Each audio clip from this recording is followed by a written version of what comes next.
Good morning, everybody, and welcome to the Daily Plan as usual. And yesterday we had a red close. We plummeted 30 cents or 0.00004% after being up 3 days in a row, like 2.5%. And now it looks like I'm not sure what happened since 8 o'clock. But in the last half hour, while I wasn't looking, somebody got the market pissed off. And now we're at the bottom of my chop zone, and let's see what happens. Okay, I don't know if there's any news. We'll see, but it doesn't really matter because the market will tell us that. So, quick, my take on what's going on. The market's got a lot of stuff to digest right here. We're digesting the FOMC, not you and I. What we all think doesn't matter. We're not digesting anything. What the algos or whoever is digesting is we have the FOMC. We got our quarter cut, but Powell did the old, a rate cut in December is not guaranteed. The market didn't like that. That's when VIX spiked to 17.5. On the other hand, then he gave us the olive branch of quantitative tightening ending on December 1st. And the macro growth seemed to like that. It has to do with repo rate and overnight funding and all that. That's not my, I have a vague idea what all that means, or somewhat of an idea, but I'm not going to pontificate about it because all I know is the market likes its oil. And consult your local macro growth for more nuance, and you could argue if it's good, bad, or indifferent. And plus, the market has to digest Trump and Xi meeting. So the broad takeaway on that is they're going to stop selling us fentanyl, or they're going to cut down the fentanyl, and we're going to sell them some chips. And Jensen Huang and Xi have to negotiate the deal themselves. Trump was kind of vague. He's like, yeah, we could sell semiconductors. They asked him about Blackwell, and he kind of said, well, that's, between, I don't know if he said Jensen Huang or the CEO and Xi, so they're going to hammer out a deal. That way Trump can always rug pull at some point or not, carrot stick thing. They're going to sell us rare earth for another year, and they're going to buy soybeans from us. We're going to cut the tariffs down by whatever, I'm just going to make up a number, from 57% to 35%, whatever it is. And that's it. So everybody got a little something. Trump and Xi have a great relationship, as you know, because he's going to tell you that. And now we're at the bottom of the chop zone. And here we are. Now, I'd like to point this out to you. Now we're going to switch to a gamma kind of profile. Let me make sure this is position size. Yeah, okay. Now let me change it to this for a second. So this is puts and calls. You see the clear pattern? Answer should be no, there's no pattern. Correct, there's no pattern. It's what I call a Christmas tree or a fishbone pattern, and what my old TA mentor used to call, only with candles, a frog in a blender pattern. The pattern is there is no pattern. So I don't really have much of an edge here. When there's a clear edge, I have it. When there's not a clear edge, then, I have to fall back to TA. I have to fall back to Delta, to guess whatever else. And then, yes, there is a little bit of a gamma thing here that we can look at. I also want you to see something else. 1,000 contracts, what is it, 478. Over here at 85, kind of above us, 800. The size of this is a nothing burger. The only place where there's something is on top, and at some on top we have some bullish bets, which are probably going to be bad bets. Some bullish bets from like where we closed up to 69.25, but we have some positive gamma stalling here between 85 and 90. You know, we have stally sticky stuff at 6,900, as we would expect. If we get over there, maybe to 25, which ain't gonna happen. And then 69.30, we stop again. So it's back and forth, back and forth, back and forth. So the other way I'm looking at this is we just have these little 20-point zones that we have some kind of minor edge within. So right now, for example, looks like we just bounced. Where are we? So we're at like 75. Okay, so after all that, we're basically nowhere. And that's what I expect the day to be like. So let's get back to that. So we're more or less here, 75, right in the middle of this drop zone. So we just did this.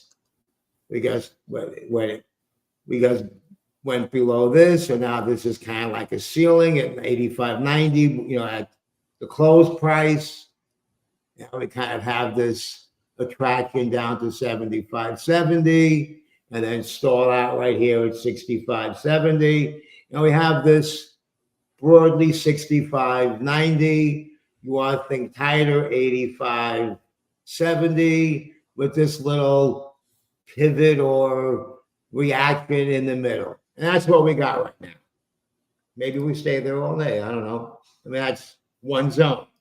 Next zone, if then, the way I write my roadmap, my daily plan that my paid subscribers get, that people seem to like, I seem to like it. If we break below 65, which is what from the close, that's kind of the bottom of the expected move. We can check it again, but that's kind of, we don't expect it to go much below that. But if it does, we have kind of this negative gamma attraction zone void. So if below 65.60, let's say, then kind of maybe an accelerated move down, all the way down toward 35. There's really nothing in here from a gamma point of view to indicate that it just doesn't keep going, other than maybe 50 round number psychological, and that's not gamma, that's human nature. But again, these are small numbers, 250 contracts, whatever, you know, between me and my bad number, we're going to buy 5 times that. And so that's what's going on here. I wish I could give you more. And we just have the same 20-point kind of pattern all throughout the day. Now, just for fun, let's go to Periscope, Unusual Whales. And since we're not in a vacuum, really, let's look at all expirations. Since we have a relatively larger expiration coming up on Friday, we have a monthly. And let's just zoom it out a little bit. Let's make it gamma, not position number. Well, yeah, let's start off with gamma. Now with gamma, you see there's no edge. You see negative gamma really on top, pulling us up, and negative gamma on bottom, pulling us down, and this big inflection point right here at 85 where we are. That's really no help either. Yeah, I'm trying to find an edge, and there is none. I'll make something up if you like. So broadly, 15 on top, 69.15 on top, 69.50 on the bottom, 68.50 on the bottom. That's bringing tomorrow into the equation. And below 50, magnet down to 30, below 30. Next stop is 6,800. And those are kind of the broad brushstrokes we have. On top, between where we are now and really 69.15, there's nothing. A little stopper maybe near 6,900, a little stall notch where you would expect it to be anyway, psychologically. And then 15 would be the stop. And then if we get over 15, then there's really nothing stopping it in the whole complex until 65. Remember, this is position size. It's not gamma. So what do I mean by that? Some of this stuff is out in December, whatever. Doesn't have much gamma. That's been hedged. It doesn't matter. That's why you kind of have to look at both. You have to think multidimensionally. And so now another way, so I don't have to think multidimensionally because the math did it for me, is let's look at the heat map. So the heat map kind of takes all this into account and goes throughout time. And what do you see? Not much, exactly. What do you see is, so darker blue is market maker long gamma support, resistance, mean reverting. Darker red, which we don't have a red, is magnet, attraction. So we're in this pink zone. Let's kind of zoom it in a little bit here. I don't think we have to worry about 7,000 today, right? Let's like zoom it into something that's not totally ridiculous. Let's zoom it into 6970, which is a bridge too far anyway, and 6830, which might not be. I zoomed in a little too much on the top. And what do you see? Nothing. 6890, kind of where we closed. If we're near it at the end of the day, this x-axis is time.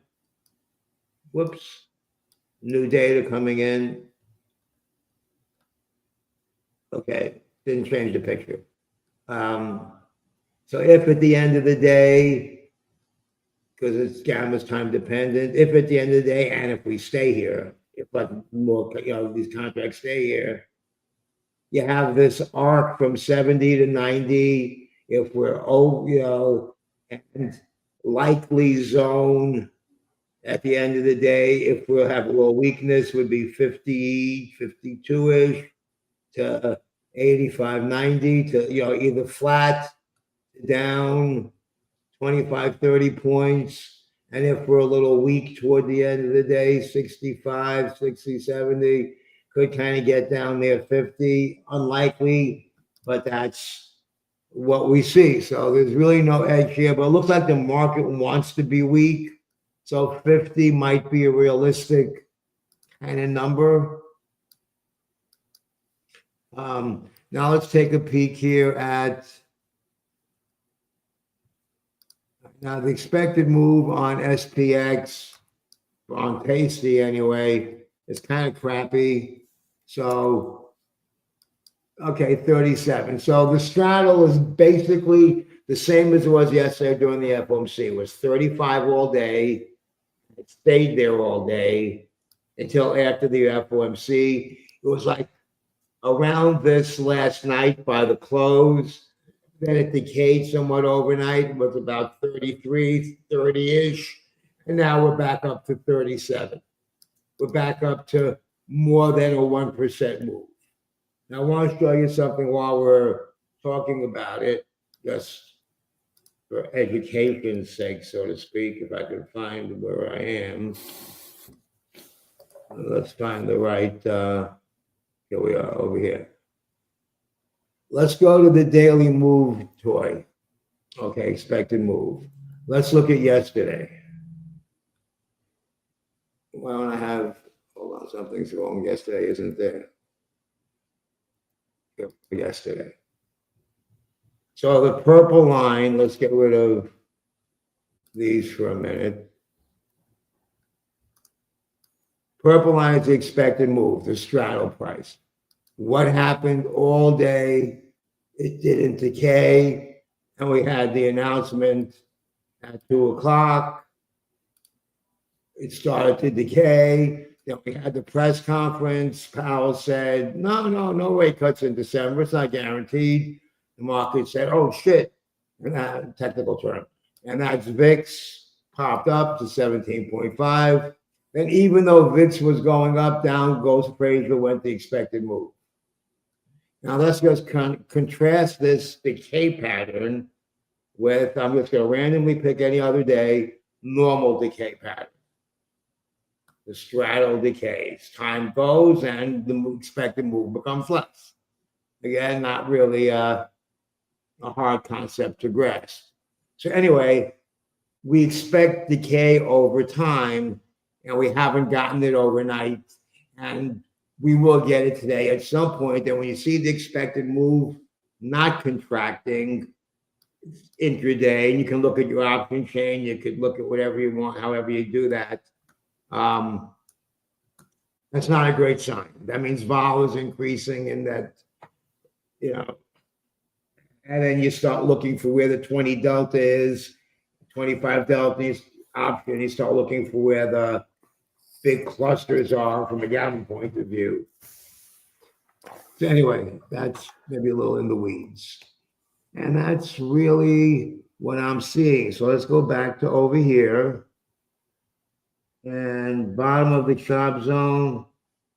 Son of a gun, we're bouncing there again. Well, let's see. It certainly doesn't look good from a TA point of view. And so with that as an elegant segue to somebody that's going to give you more of a price action analysis with the gamma as an overlay, I'm going to let Chewy do some talking. Good morning, everybody.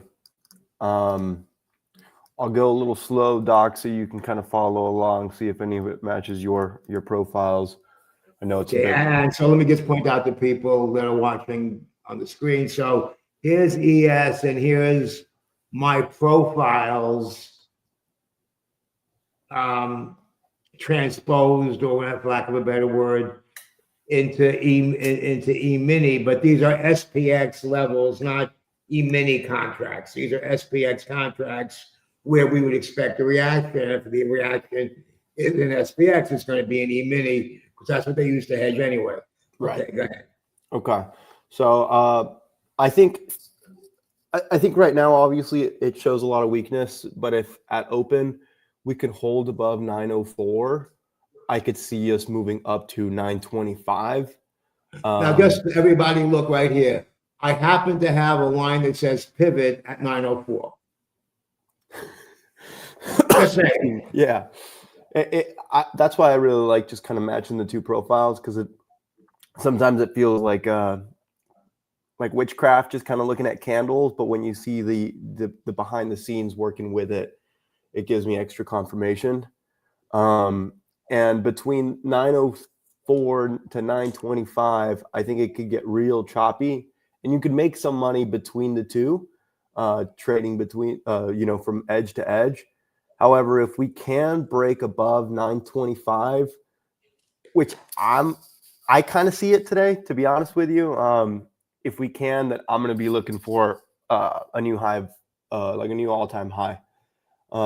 Less likely, but it is in the cards for me today. And if we can hold above 925, I'm personally going to be holding any longs that I have. Now, if we can't hold 903 and we break below, I'm more bearish than I think your gamma profile shares, but I'm looking at 875, maybe even 865 on the way down. Okay, so the gateway down based on gamma is 6880 on ES, down to the bottom of the expected move, which takes us down to 6870. And that's kind of where your numbers are. Yeah.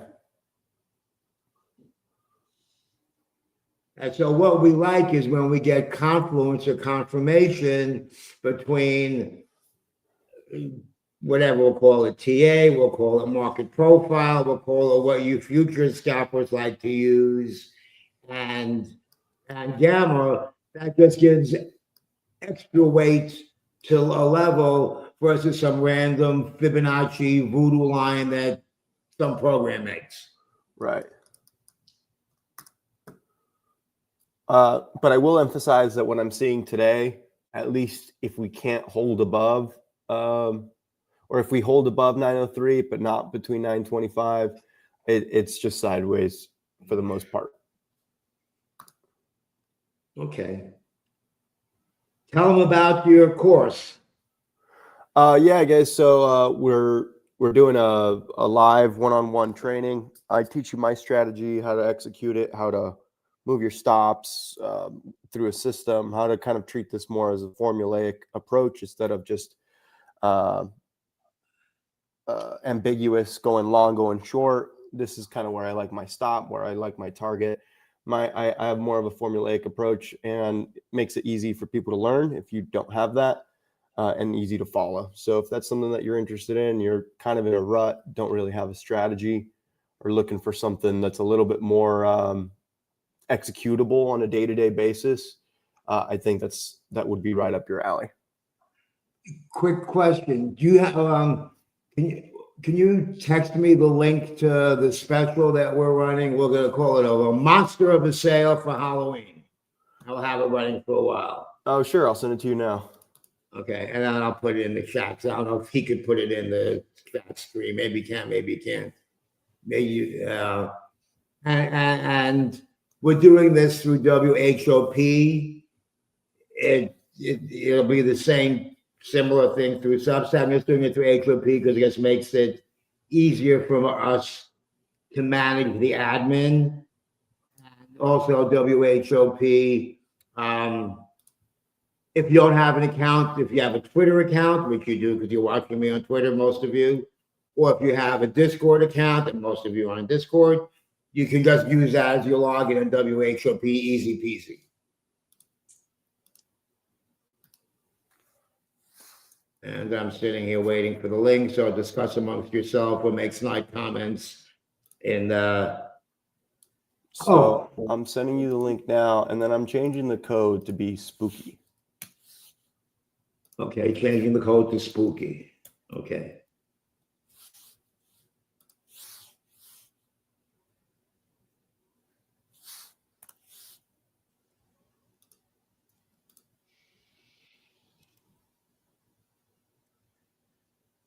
So that's the boot camp one. Does that also have the 3-month deal in it? No, the 3-month deal, I'll send it to you now, but that one doesn't need a code. Okay, well, just give me a thing anyway. Yeah. And we're offering a 3-month deal, as I've been talking about. I think it takes 3 months to get used to it, and I don't want people to give up after a month. I mean, if you want to give up after a month, you can. So it's a 3-month deal for all the bells and whistles, the E-mini or the future scalping channel and the SPX channel and the unusual whales channel and the options trades with Dan. Some of you know him from other Discords. I won't mention any names. He does some of the like volatility and earnings trades and different option strategies. I throw in some anything from a covered call to a short put to a risk reversal to an ETF to whatever kind of comes in.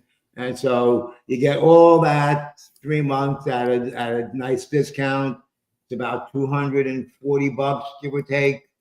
I don't remember exactly for the 3-month deal. You don't have to pay the whole 3 months at once. You could pay monthly. Right. So it's like $240 for 3 months. And I would think if you can make it back in a day or save yourself from losing it in a day. But anyway, enough of the shameless plug. I'm not really a fan of doing this, but I guess that's just kind of the nature of the world we live in. And then we'll go back to share screen, entire screen. It looks ugly, right? It doesn't look good. From my old charting days, let's zoom back a little bit. Let me look at SPX, because ES, those numbers don't resonate in my brain as easily as SPX. Okay, now we're at 65, kind of toward the bottom of that chop zone, expected movie kind of thing. And if we break here, that when we looked at the profile, there really wasn't much down to 68.50, which is psychologically the old crap level. And also just price action 101, that was where we bounced yesterday. That was yesterday's low. When Powell said, nah, we're not cutting rates in December. Maybe we will, maybe we won't. My bad. Okay, let's take a quick look at the volatility space. Not this one. Let's find it. It's here somewhere. Okay, good enough. Okay. Real quick, Doc, can you run a poll? Just ask people on YouTube and share the results if it would be helpful to share NQ levels as well. Say that again. I guess I can ask if you guys think it would be helpful to share NQ levels in the morning. I personally trade NQ more than I trade ES, so I could give both if that's helpful. But if most of you guys trade SPX and ES, then it would kind of be a waste of time. Okay, so you mean when we pull up a chart to pull up an NQ chart as well? Yes. Okay. I don't know. Like, if nobody in here cares, right. then Yeah, right. There's like 5 McGeggies that do it, and everybody else. Yeah. Okay. So I want to point out something I want to point out yesterday.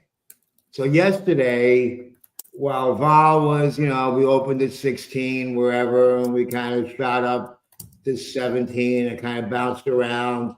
And then Powell said what he said, and we went up towards 17 and a half. The VIX 9-day, I want to point out, was up more on a percentage basis, not on absolute value number basis, than the VIX every time. So the VIX was up 2%. The VIX 9-day, hold on, I'm looking at the VIX 9-day times 2. Let's go to the VIX. That's the VIX. That's the VIX 9-day. Okay. When the VIX was up, whatever, 2-3%, this was up 5%, whatever. So indicating that the hedging was more worried about short-term risk than long-term risk. Confirmation of that for me was that during the whole thing, even when we were spiking, whatever, all day long, what was VVIX doing? All day long, VVIX was going down. Now VVIX is kind of going up now, so it looks like now people are nervous longer term again. We'll see when the 9-day VIX opens, when they start printing that, what happens. But, VIX we're going to have VIX between 15.5 on a good day, or kind of where we are, and 17. That's where we're going to be. Yes, we can get back up to 17.5. Broad brush strokes.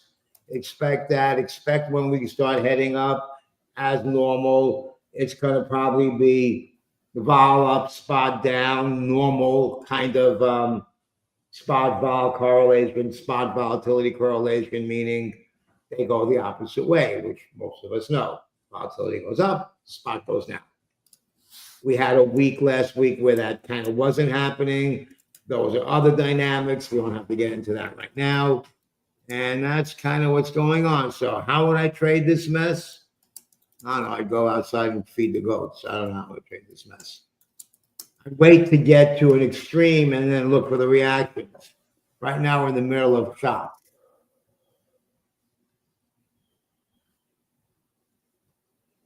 So it's not a great day for iron condors, but again, like I like to say, gun to my head. If you made me trade it, I don't know. Wow, that's a juicy premium for all the way over there. Let's see what we got. 65.50, 55 cents. I like it. I will take that. Let's do it in the other account. I don't see us going down more than 100 points from here.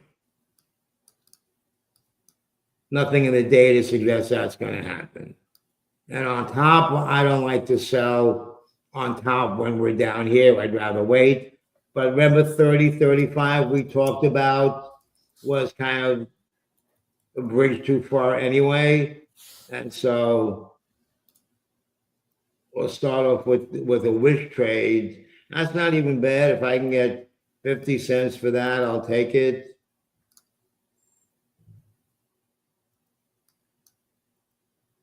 If I can get 45 cents for that, I'll take it. And then butterflies, we're kind of already at the bottom, so I don't see a great fly to buy now. At least on the put side, I might put one in as a cheapie and see if we get it. But let's go with the call one because should we turn around? Remember we had those chop zones above us. And so something like that, that's not horrible. A 10-pointer for 90 cents, something like this. Let's go look at the profile again. Let's not make stuff up.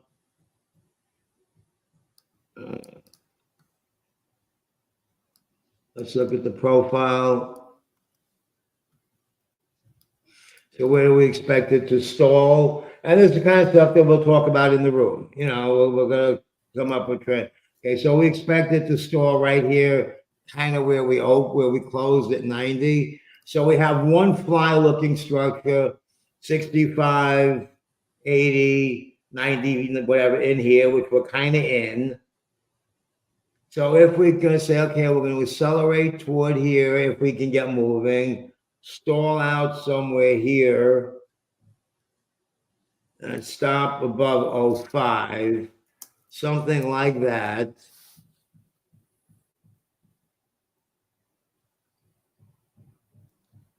Then that cheapie doesn't really help much.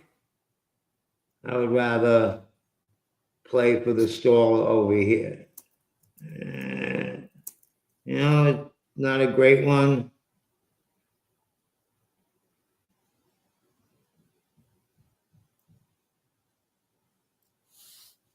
I don't see anything great. I'll just throw this in for fun.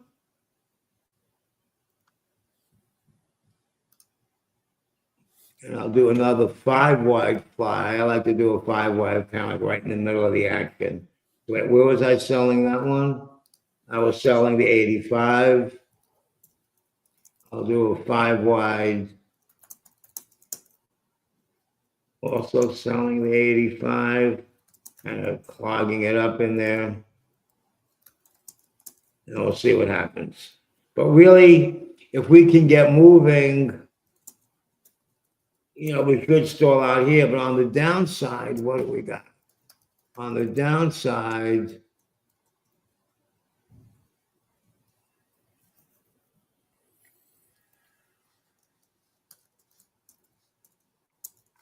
wait, hold on. That's not right. I'm going to have to fix that. Downside, put, go. Where we go?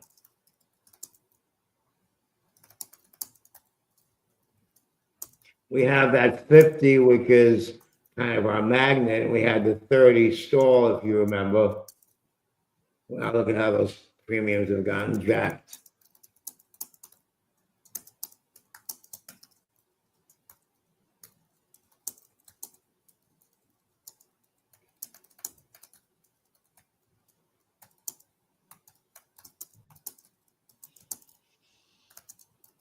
Let's see what this looks like. 40 cents. Well, we want to kind of be long there. That's a tad expensive.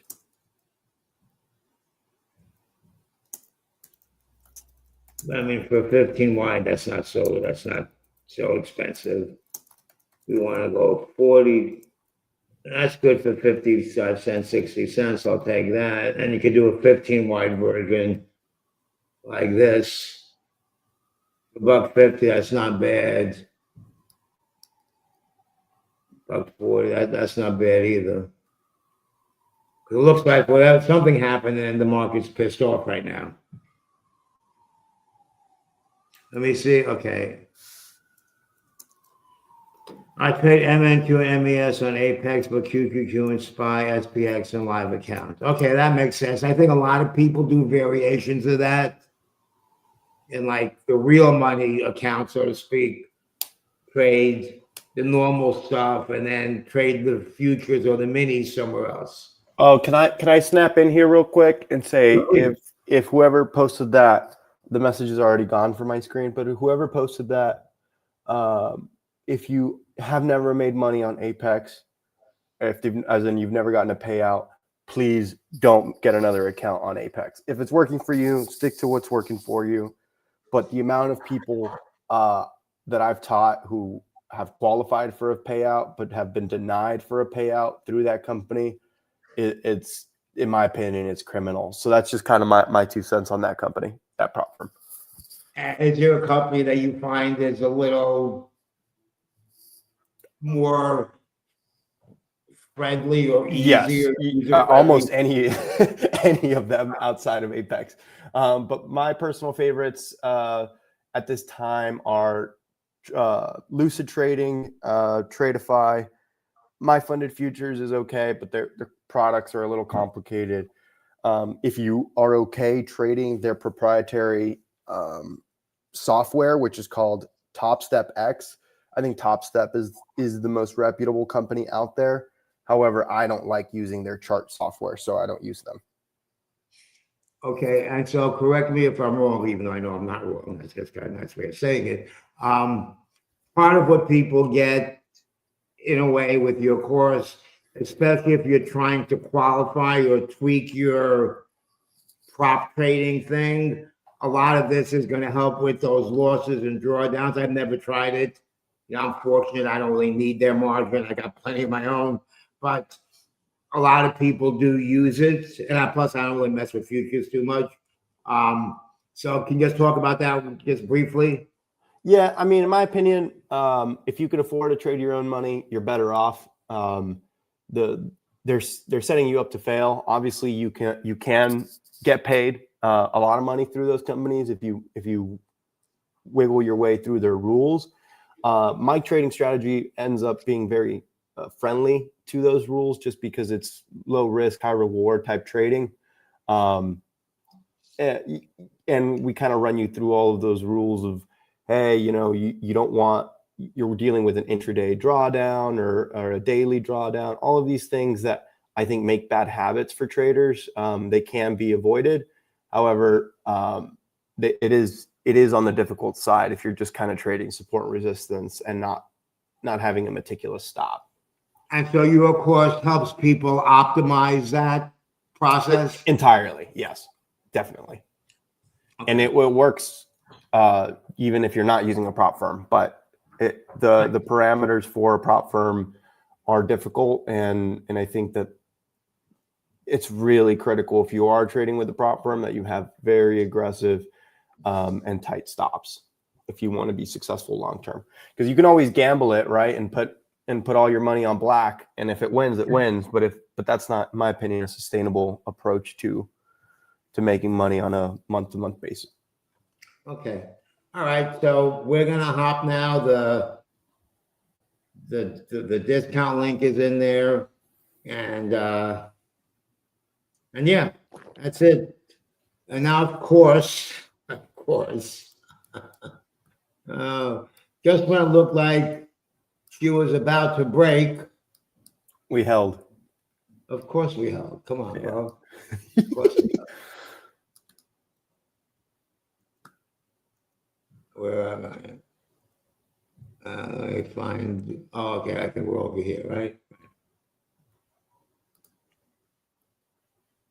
Of course we held.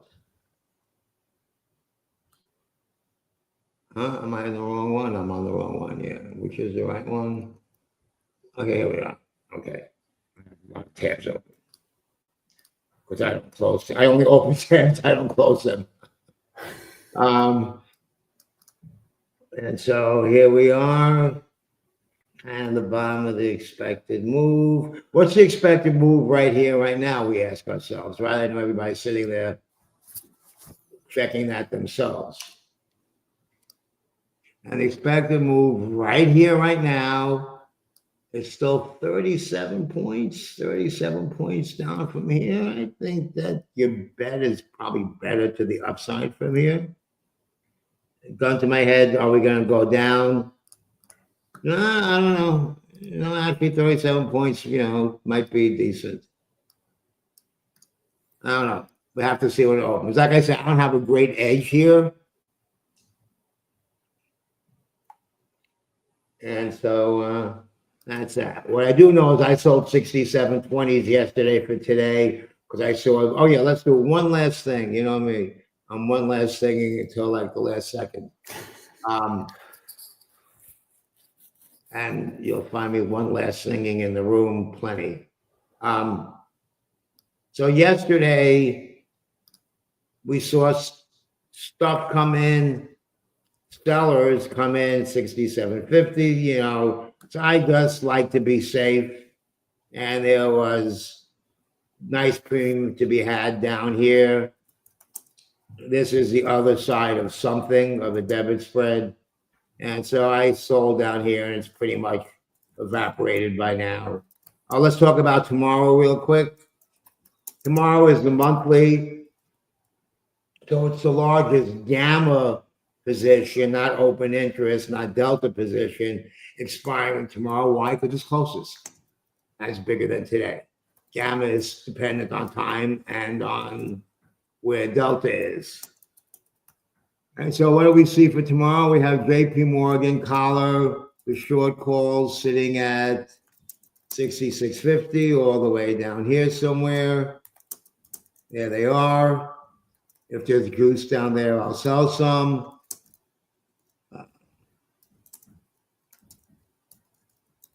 Landscape, as of right now, is kind of indeterminate. We have a magnet up to 68.90, which is kind of right where we close, so nothing crazy there. We have if overs 10, 69.10, kind of a path upward, but not really. We have all this all the way at 7,000, which looks like it's no bueno. And 7,000 was looking like almost for a minute there, but we have to kick that can down the road maybe for November or December. And that's it. Okay, now I'm going to let you guys go. And, Good luck, everybody. Good luck.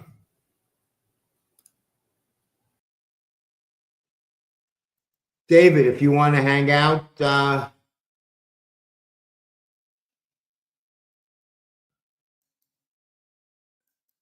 ended the stream, but the